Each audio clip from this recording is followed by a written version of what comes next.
Ready madam, TB ward એક મહિનામાં 2 વખત વિવાદમાં આવ્યો છે. દર્દીનું મોઢું સળગવાથી એક મૃત્યુ થયું છે અને એક ગંભીર છે. આ ઘટનામાં શું પગલાં લેવામાં આવ્યા?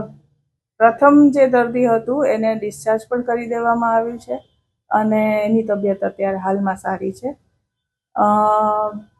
એને જે ઘટના બની એની તપાસ કમિટી પણ કરવામાં આવી છે અને એનો રિપોર્ટ મળતા અમે આગળની કાર્યવાહી કરશું.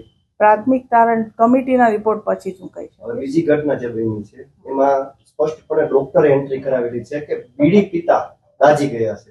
તો આ ઘટનાને કઈ રીતે આના માટે પણ અમે કમિટીની ફોર્મેશન કરી જ છે અને એને તાત્કાલિક રિપોર્ટ આપવાનું પણ જણાવવામાં આવ્યું છે. એનો રિપોર્ટ આવે પણ આગળની કાર્યવાહી કરશે. બેન, આપણે કોઈ પણ ડોક્ટર એમએલસી કરાવે તો પીએમ કરાવવું ફરજિયાત હોય છે કે?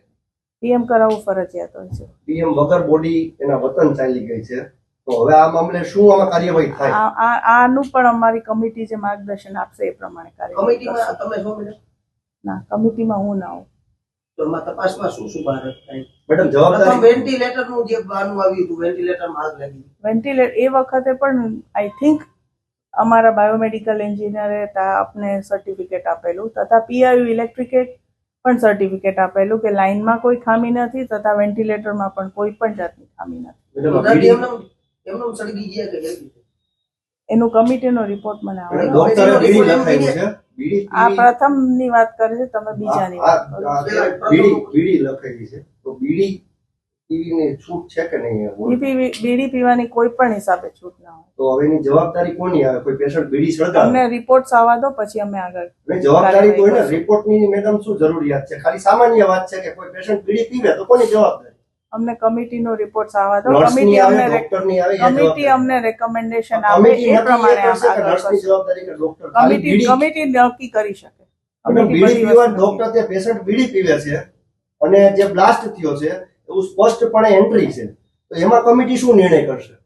કારણ કે આ તો સામાન્ય લોજિકની વાત છે કે બીડી પીવાની છૂટ છે. કમિટી અમને જે પ્રમાણે ગાઈડન્સ આપશે એ પ્રમાણે અમે આગળ કાર્યવાહી. મેડમ, આપ સિનિયર છો, આટલા વર્ષનો અનુભવ ધરાવો છો, કે એવી ઘટના બને કે બીડી પીતા હોય ને આવડો મોટો બ્લાસ્ટ થઈ જાય ખરા?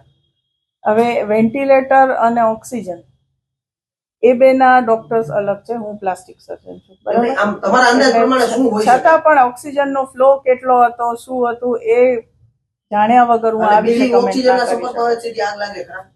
બીડી ચાલુ કોઈ પણ સ્પાર્ક ઓક્સિજનના સંપર્કમાં આવે તો આગ લાગે, એ જનરલ નિયમ છે. હવે વેન્ટિલેટરમાં ઓક્સિજનનો ફ્લો કેટલો હતો એ વખતે, કેવી રીતનું પોઝિશન હતી, બીડી ક્યાં હતી, એ જાણકારી મેળવ્યા વગર આવું સ્ટેટમેન્ટ હું આપી ના શકું. આશરે કેટલા સમયમાં જાણ થવાની શક્યતા?